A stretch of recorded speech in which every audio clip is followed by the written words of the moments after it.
the Brexiteers did not have a proper plan, and that now the ones who won and are not being honest about what's going on and how we fix it. And that's what we've got to get to. We Okay. start with honesty and then we build on how do we get to a better place. It is 3 years to the day that we got Brexit done.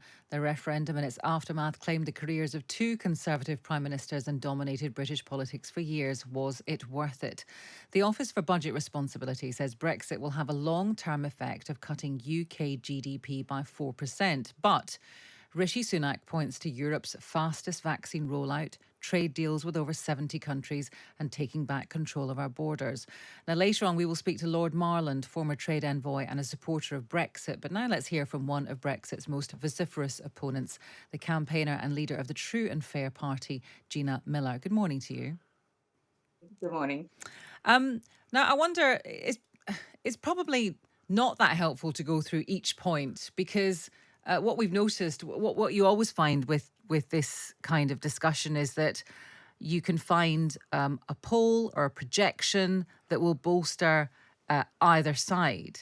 I wonder if it's more useful to talk about what happens now, because I know your party's put out a paper called Addressing Brexit Problems.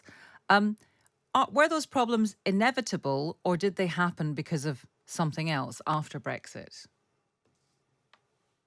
Good morning. You're absolutely right. There's no point going through it point by point, but I will pick you up on polls because actually the polls are all going in one direction. There's one last night that showed out of 650 constituencies, only three, all happen to be in Lincolnshire, now support Brexit. So polls are important, but they aren't everything.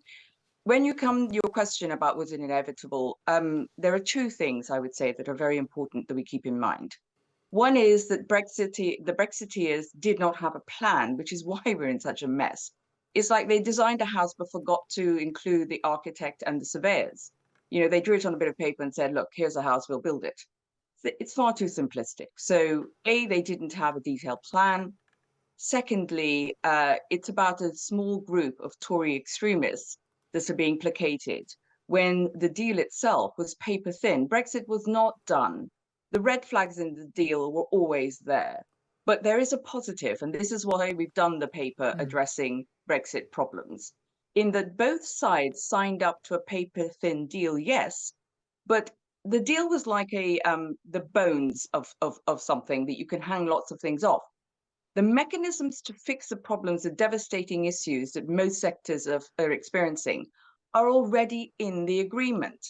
All it takes is a political will to go to each sector and say, what is it that you need for us to transition to wherever we want to get into in the future when they decide what that plan and vision is, just to placate those sectors, but also to reduce the damage. And all those tools and mechanisms exist in the deal that both sides signed up to in the Trade and Cooperation Agreement and the Northern Ireland Protocol Agreement. But it is willfully ignorant and I think immoral of politicians not to be using those tools now when we could be reducing the damage. Okay, well, why do you think they aren't? Because it is in their interests, surely, to make this what the situation we have now to make it work. So why wouldn't they use those tools? You would have thought so, wouldn't you? And I think it's because they are playing to a small fraction of Tory extremists, which for some reason have, you know, a dominant effect on the prime minister and the cabinet and whoever's the leader of even the opposition party. It makes no sense. The stats are there. The sectors are all crying out. The NHS has so many vacancies. The care sector, you know, Okay, the fruit pickers. You can go to every single sector. right. They're all suffering, but for somehow Brexit has become this elephant in the room that no one can talk about. Well, I mean, we do. I mean, we talk about it a great deal on this program. Can I just give you an example? Because And the politicians. well, right, yeah, rightly there, you talk about labour shortages, and that's something clearly that we are feeling the effect of. But I just want to read this to you. It comes from Peter, who's a listener. I don't regret Brexit for a moment. Predictions of economic doom, such as house price crashes and mass unemployment, have been proved totally wrong. This is to do with Brexit and not to do with a mini budget. The City of London is still dominant in the financial world. We are solid on Ukraine while the EU continues to faff. We are the tech destination of choice in Europe. We are greener than all of the major European economies. Our unemployment rates are among the lowest in Europe. Wages of the poorest have risen with the end of unlimited cheap labour. We still have more of the world's leading universities than the rest of Europe. For goodness sake, please stop carping. Some of that is true, isn't it? Some of it, none of this is black and white. A lot of things didn't, COVID has not helped. Brexit is not the problem for everything that we're experiencing. It is one of the elements, it's one of the factors that contribute to the economic experiences. That we are the slowest, we are recovering slower than any other G7 country when it comes to post-pandemic economics. It wasn't just about the economics. And we do not have control of our borders, as we can see from the boats coming over. The vaccine rollout we could have done as members. I mean, we could go through all these things item by item. Sure. What is very important is that there are devastating effects. What's happened in the agreement that we signed is that some areas, when COVID happened, we started treading waters. The other side haven't implemented all the things they can do, all the checks, and we haven't either.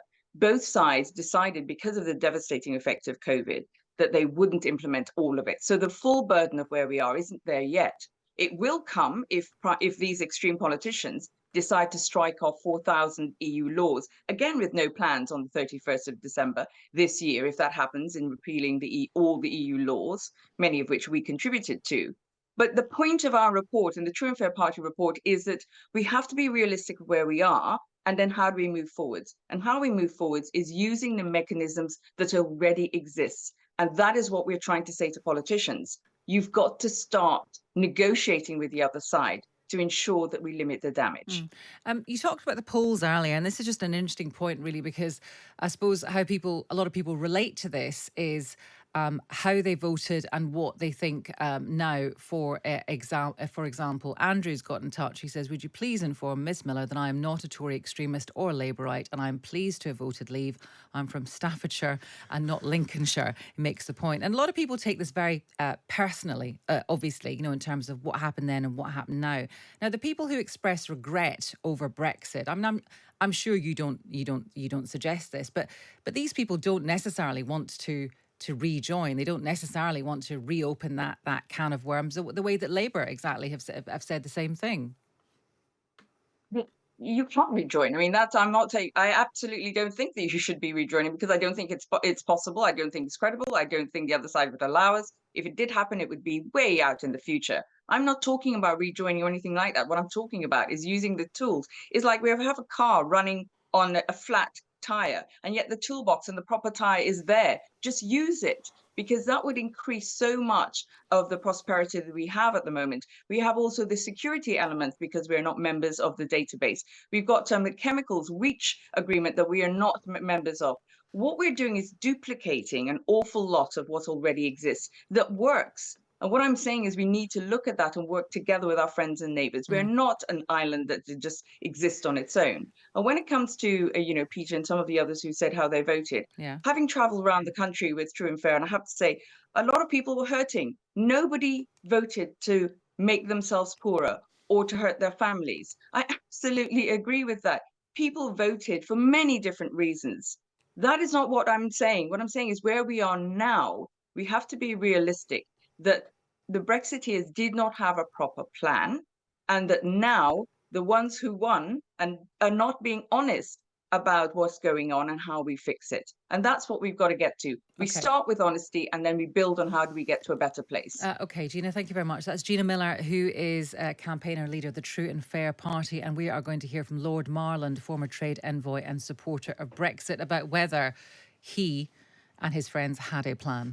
And it's really interesting that Gina Miller said we're not about rejoining. So and this is the thing that, Unheard have done this analysis that shows just 3 constituencies in Lincolnshire still think leaving the UK, leaving the EU is a good idea. But there is no obvious solution, even if you accept that. As you said, Labour don't want to rejoin. There's really no democratic argument for rejoining. Gina Miller, one of the most hostile people towards the EU, doesn't want to rejoin. So where's the actual policy other than trying to make the best of it, and whether you feel we can confidently do that or not?